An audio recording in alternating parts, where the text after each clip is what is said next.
Thank you very much. Dear friends,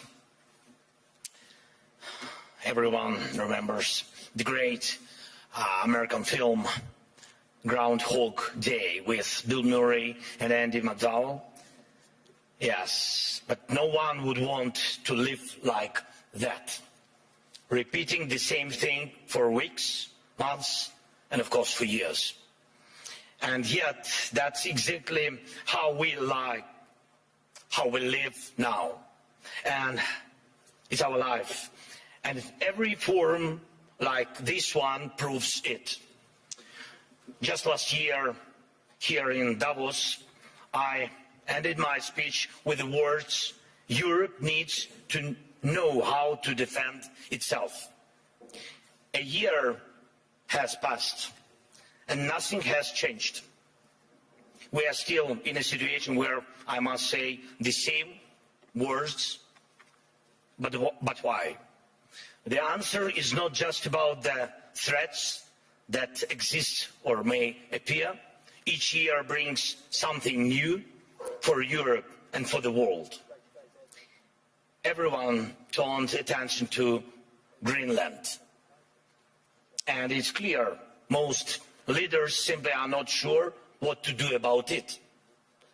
And it seems like everyone is just waiting for America to cool down on this topic, hoping it will pass away. But what if will not? What then? There was so much talk about the protests in Iran, but they drowned in blood. The world has not helped enough the Iranian people, and it's true. It has stood aside. In Europe, there was Christmas and New Year celebrations, the seasonal holidays. By the time politicians came back to work and started forming a position, the Ayatollah has already killed thousands. And what will Iran become after this bloodshed? If the regime survives, it sends a clear signal to every bully, kill enough people and you stay in power. Who in Europe needs that message to become a reality? And yet Europe hasn't even tried to build its own response. Let's look at the Western Hemisphere. President Trump led an operation in Venezuela and Maduro was arrested. And there were different opinions about it, but the fact remains Maduro is on trial in New York. Sorry, but Putin is not on trial. And this is the fourth year of the biggest war in Europe since World War II. And the man who started it is not only free, he is still fighting for his frozen money in Europe. And you know what?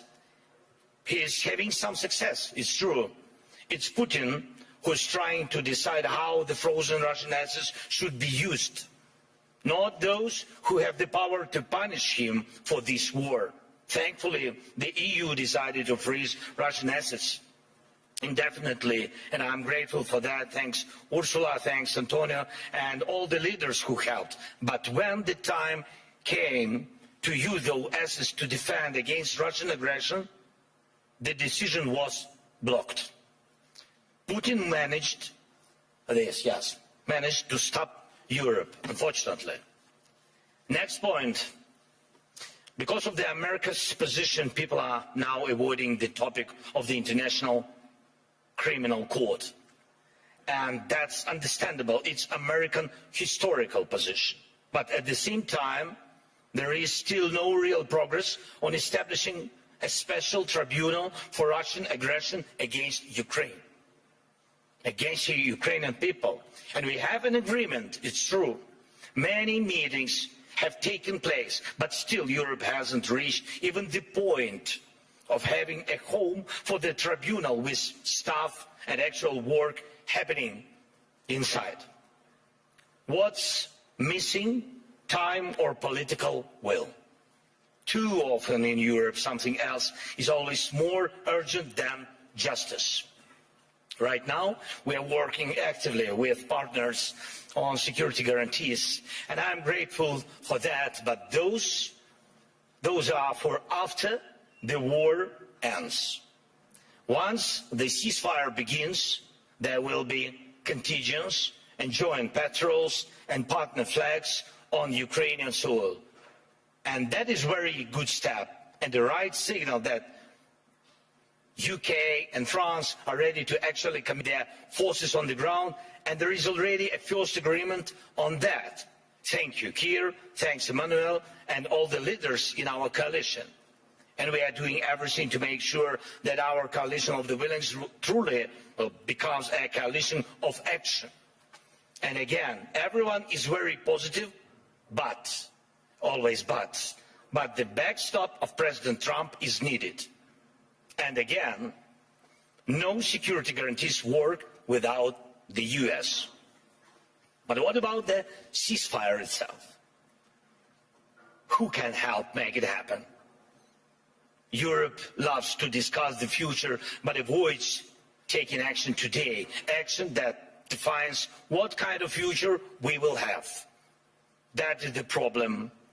Why can President Trump stop tankers from the Strait of Fleet and seize oil, but Europe doesn't?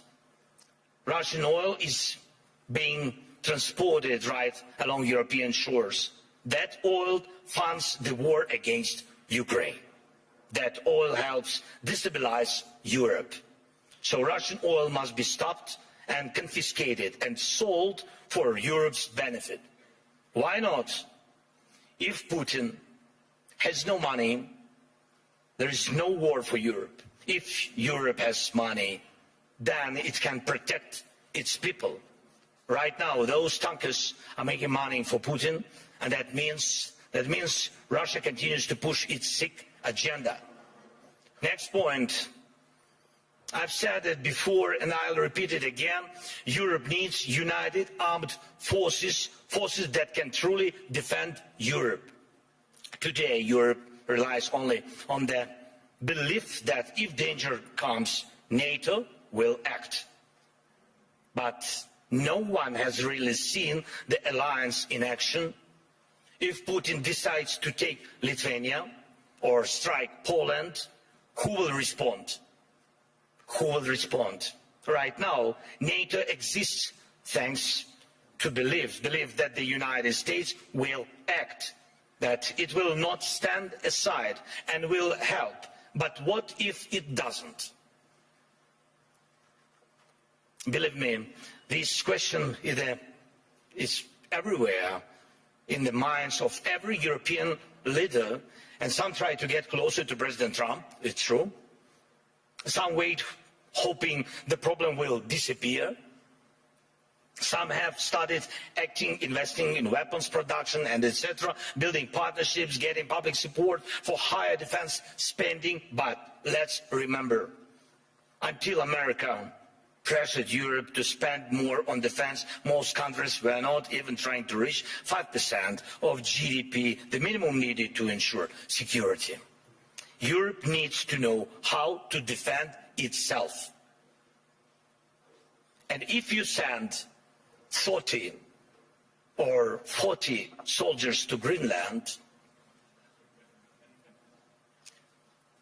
what is that for? What message does it send? What's the message to Putin, to China? And even more importantly, what message does it send to Denmark? The most important, your close ally. You either declare that European bases will protect the region from Russia and China and establish those bases, or you risk not being taken seriously because 30 or 40 soldiers will not protect anything. And we know what to do. If Russian warships are sailing freely around Greenland, Ukraine can help. We have the expertise and weapons to ensure not one of those ships remains. They can sink near Greenland just as they do near Crimea. No problem, we have the tools and we have people. For us, the sea is not the first line of defense, so we can take actions, and we know how to fight there if we were asked and if Ukraine were in NATO. But we are not. We would solve this problem with the Russian ships. As for Iran, everyone is waiting to see what America will do. And the world offers nothing, Europe offers nothing, and doesn't not want to enter this issue as a supporter of the Iranian people and the democracy they need. But when you refuse to help the people fighting for freedom, the consequences return, and they are always negative. Belarus in 2020 is the example. No one helped their people, and now Russian Oreshnik missiles are deployed in Belarus within range of most European capitals. That would not have happened if the Belarusian people had won in 2020. And we have told our European partners multiple times, act now. Act now against those missiles in Belarus. Missiles are never just decoration. But Europe still remains in Greenland mode. Maybe someday someone will do something. The issue of Russian oil is the same. It's good that many sanctions exist. Russian oil is getting cheaper, but the flow has not stopped. And Russian companies that fund Putin's war machine are still working. And that will not change. That will not change without more sanctions. And we are grateful for all the pressure put on the honest. Europe must do more, so its sanctions block enemies as effectively as American sanctions. Why is that important? Because if Europe is not seen as a global force, if its actions don't scare bad actors, then Europe will always be reacting, catching up with new dangers and attacks. We all see that the forces trying to destroy Europe do not face a single day. They operate freely, even operate inside Europe. Every victor who lives off European money while trying to sell out European interests deserves a smack upside the head. And if he feels comfortable in Moscow, it doesn't mean we should let European capitals become little Moscows. We must remember what separates Russia from all of us. The most fundamental line of conflict between Russia and Ukraine and all of Europe is this: Russia fights to devalue people, to make sure that when dictators want to destroy someone, they can. But they must lose power, not gain it. For example, Russia's missiles are reduced only because there are ways to bypass sanctions. It's true. Everyone sees how Russia tries to freeze Ukrainians. Now, our people, Ukrainians to death at minus 20 degrees Celsius. But Russia couldn't build any ballistic or cruise missiles without critical components from other countries, and it's not just China. Too often people hide behind the excuse that China helps Russia. Yes, it does. But not only China. Russia gets components from companies in Europe, the United States, and Taiwan. Right now, many are investing in stability around Taiwan to avoid war. But can Taiwanese companies stop contributing electronics to Russia's war? Europe says almost nothing. America says nothing. And Putin makes missiles. And I thank every country, of course, and every company that helps Ukraine repair its energy system. This is crucial.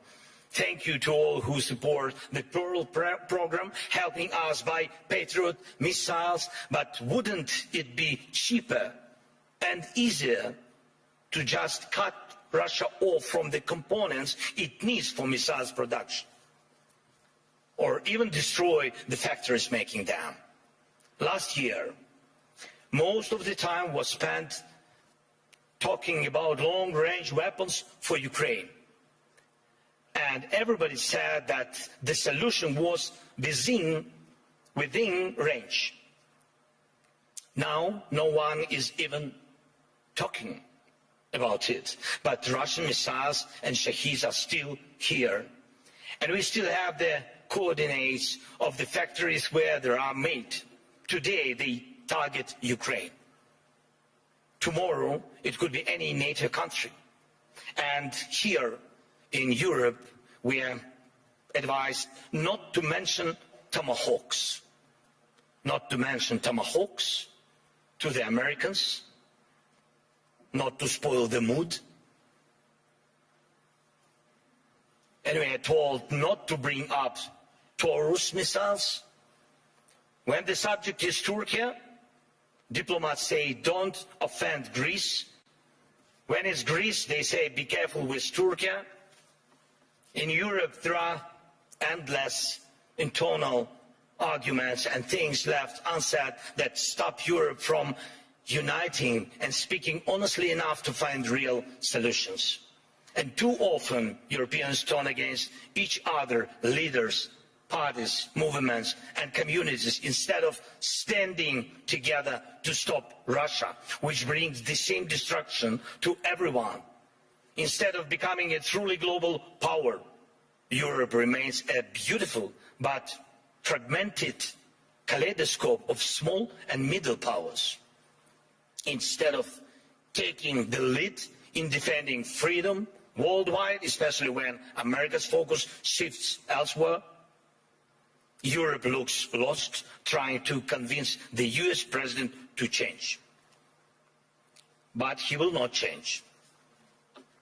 President Trump loves who he is, and he says he loves Europe, but he will not listen to this kind of Europe.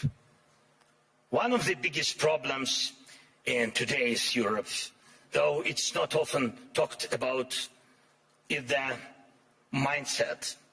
Some European leaders are from Europe, but not always for Europe.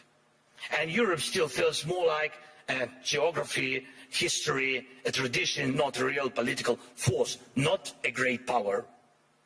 Some Europeans are really strong, it's true. But many say we must stand strong, and they always want someone else to tell them how long they need to stand strong, preferably until the next election. But that's not how great power works, to my mind. Leaders say we must defend European interests, but they hope someone else will do it for them. And speaking of values, they often mean valueless. They are all like, we need something to replace the old world order with. But where is the line of leaders who are ready to act? Act now, on land, in the air, at the sea, to build a new global order. You can't build the new world order out of words. Only actions create real order. Today, America has launched the Board of Peace. Ukraine was invited, so was Russia, Belarus, though the war hasn't stopped. And there is not even a ceasefire. I have seen who joined. Everyone had their reasons. But here is the thing. Europe hasn't even formed a united position on the American idea. Maybe tonight, when the European Council meets, they will decide something. But the documents were already signed this morning, and tonight they might also finally decide something on Greenland. But last night, Mark Rutte had spoken to President Trump. Thank you, Mark, for your productiveness. America is already changing its position, but nobody knows exactly how. So things move faster than we. Things move faster than Europe. And how can Europe keep up? Dear friends, we should not degrade ourselves to secondary roles, not when we have a chance to be a great power together. We should not accept that Europe is just a salad of small and middle powers seasoned with enemies of Europe. When united, we are truly invincible. And Europe can and must be a global force, not one that reacts late, but one that defines the future. That would help everyone from the Middle East to every other region in the world. That would help Europe itself, because the challenges we face now are challenges to the European way of life, where people matter, where nations matter. Europe can help build a better world. Europe must build a better world, and a world without war, of course. But for that, Europe needs strength. For that, we must act together and act in time. And most of all, we must have the courage to act. And we are actively working to reach solutions, real solutions. Today, we met with President Trump, and our teams are working almost every day. It's not simple.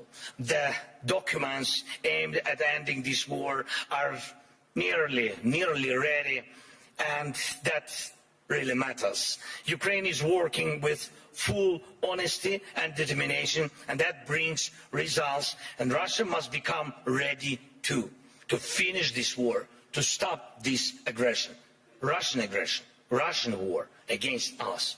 So the pressure must be strong enough, and the support for Ukraine must grow even stronger. Our previous meetings with President of the United States brought us air defense missiles, and thanks Europeans, they helped also. And today we also spoke about the protecting the skies, which means protecting lives, of course.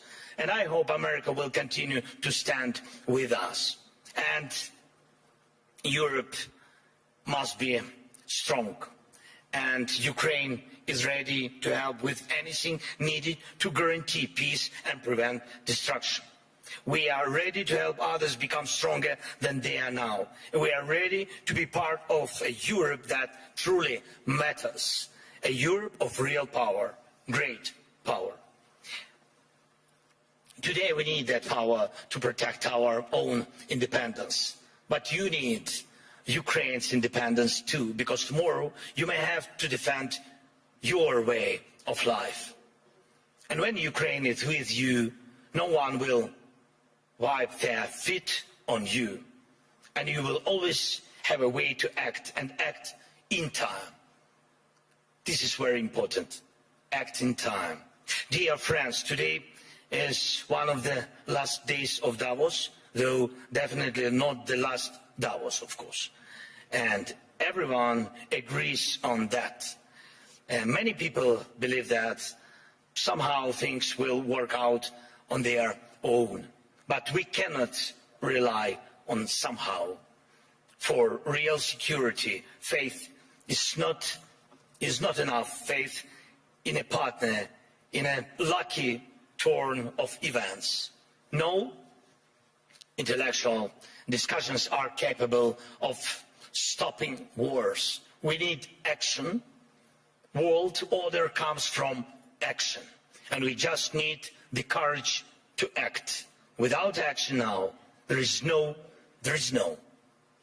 tomorrow. Let's end this Groundhog Day. And yes, it's possible. Thank you. Slava Ukraini.